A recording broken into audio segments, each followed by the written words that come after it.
Good afternoon, everyone.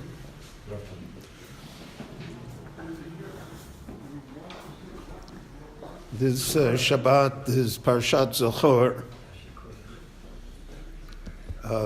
the mitzvah of remembering Amalek. Zechor is asher oso lecho Amalek baderech b'tzeischem mitzrayim. So this mitzvah is a strange mitzvah, because the truth of the matter is that if we would, no one else remembers Amalek. And we're the one that preserve his memory. And the Torah says that Amalek will be forgotten. But the Torah says, Lo tishkoch, you should not forget him. So the reason that it comes out the Shabbos before Purim is obvious, because Haman is a descendant of Amalek. Not Haman or Agogi. Agag was the name of the kings of Amalek, like Pharaoh was the name of the kings of Egypt. And therefore he is descended from Amalek, and he tried to destroy the Jewish people. So that's a repetition of what Amalek has done throughout the ages beforehand and since as well. Now we read in the Haftorah that we're going to read on Shabbat that Agag survived. Shaul did not kill him. And that the Medrash says that that night he impregnated a woman, and therefore the dynasty, so to speak, of Amalek continued. So even though Agag is executed by Shmuel Hanavi, but nevertheless Amalek survives. The Gemara says on Shaul, it's one of the most tragic stories in Tanakh, how he loses the kingdom. And the Gemara says, Kol ha-merachem al ha-achzorim sofo liot achzar al ha-rachmonim. He who has mercy upon these evil, terrible people, the end is that he can also have the ability to kill innocent people. So the Meforshim explained that what the Gemara means by that is that a person that is governed by emotions. So then the emotions push people one way or another. They take us out of the realm of logic and rational thought. So therefore, Shaul's emotion was l'rachem, to have mercy on Agag. And there's even a medrash that says, Vayelech Elov Agag me'adonim. So the word me'adonim has many interpretations. One of the interpretations is that he walked very gingerly. He walked very slowly, delicately. So the Meforshim say that Agag tried to convert, and he had himself circumcised, so that he wanted to claim that he was converted to Judaism. So this opens a halachic question, which we don't have to deal with it exactly, but Chazal dealt with it, whether we accept Gerim from Amalek. When the Torah says that we're supposed to timche zechor Amalek mitachas hashamayim lo tishkoch, what if there are gerim from Amalek? So there's a raya that we have from Tanakh itself, that David HaMelech had servants that were Gerim from Amalek. They were called Amaleki. And therefore he must have held that you could accept Gerim, but there's a sheet that Arrived and others hold that you're not allowed to accept Gerim from Amalek. But they say Bnei Banam Shel Aman Lomdim Torah b'Bnei. So that's another medrash. We're going to get there too. But that doesn't mean that they were, So there, it's all, it's all very nebulous. The whole story is not clear naturally, and it's given to different interpretations. That's the story of the Shiva Amim that in the time of Yoshua, the Givonim, who were really Canaanim, they accept Gerim from the Canaanim. And the Gemara does not resolve any of these questions. The Gemara just raises them. And over the centuries, they naturally had practical implications as well. And Uri pointed out, there's a statement in Chazal that the descendants of Haman were Torah scholars.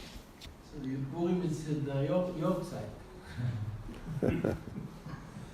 So because of all of that, it's not clear what happened here. But what is our mitzvah to remember Amalek?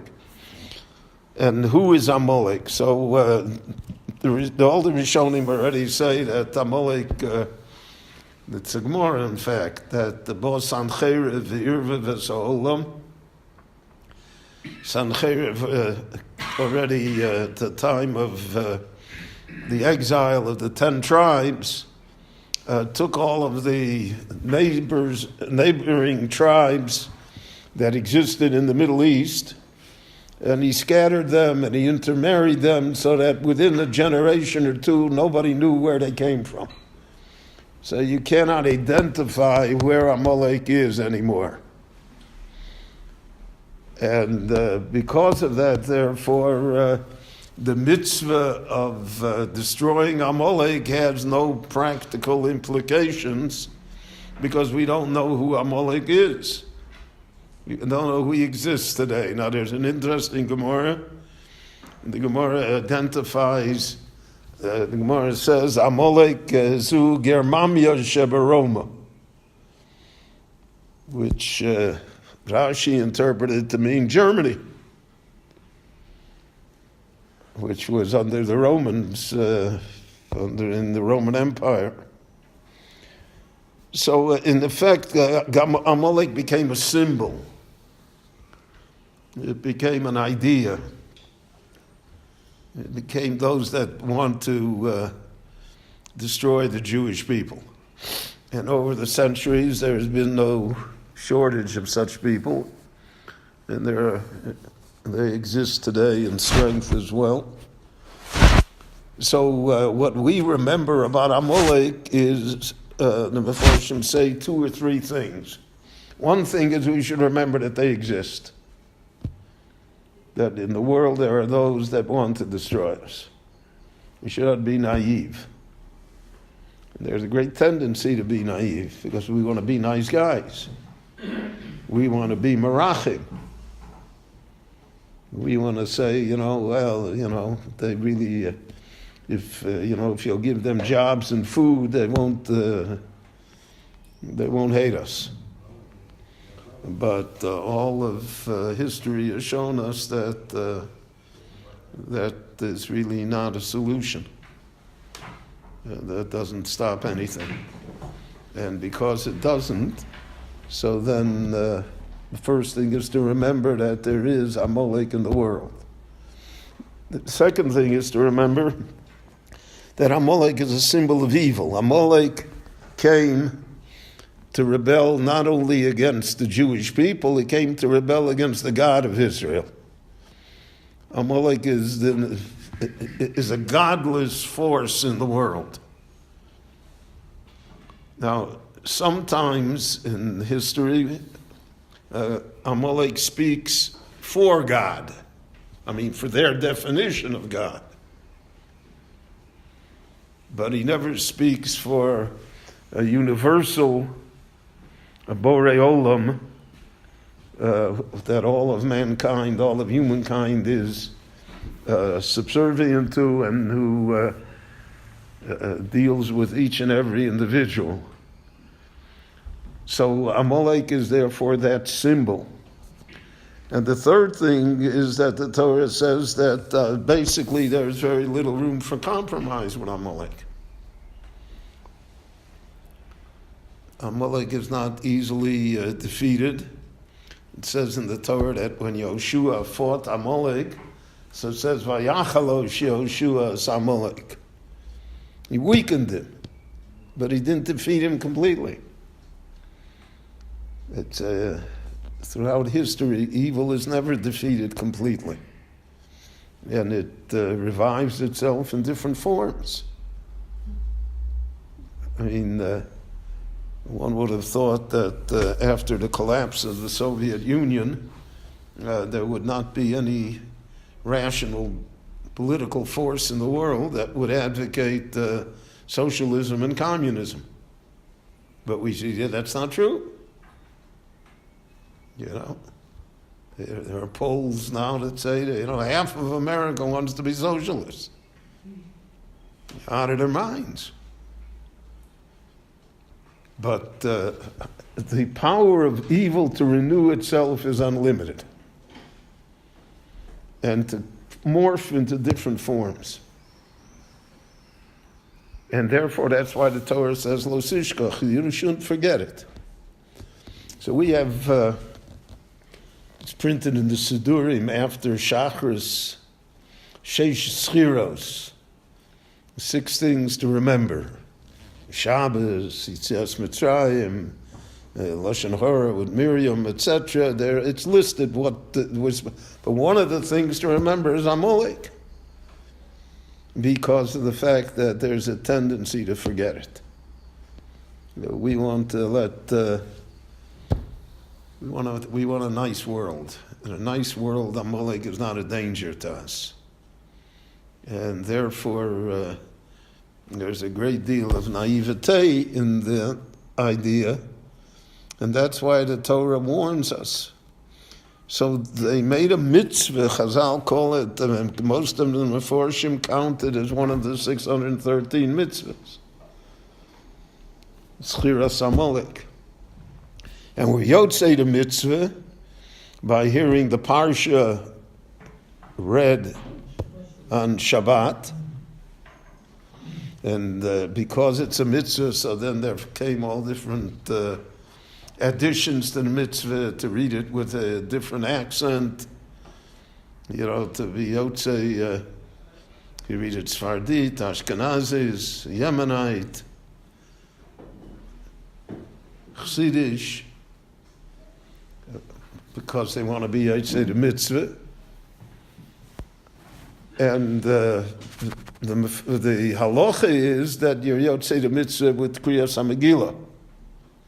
If you hear the Megillah on Purim, so then that also suffices that you're yotzei the mitzvah of Schiras Amalek. So in case you missed, God forbid, on Shabbos, and you didn't hear it, so by hearing the Megillah, you're also yotzei. And then we have, in the summer, we're going to have Parshas Kiseitze. We'll hear it read again in the Torah as part of the Torah. So all of that counts as far as the mitzvah of Schiras Amalek is concerned. And unfortunately, it is a very relevant topic in our time. We deal with it almost daily. And therefore, we should be cognizant of it and attempt to fulfill the mitzvah. Rabbi Chananya ben Akashi Omer Rotza Kadosh Baruch Hu L'Zakos Yisrael Lefichach Hirba Lahem Torah Mitzvot Shenemar Adonai Chavei Tzaman Tzidko Yagdil Torah V'Yadir.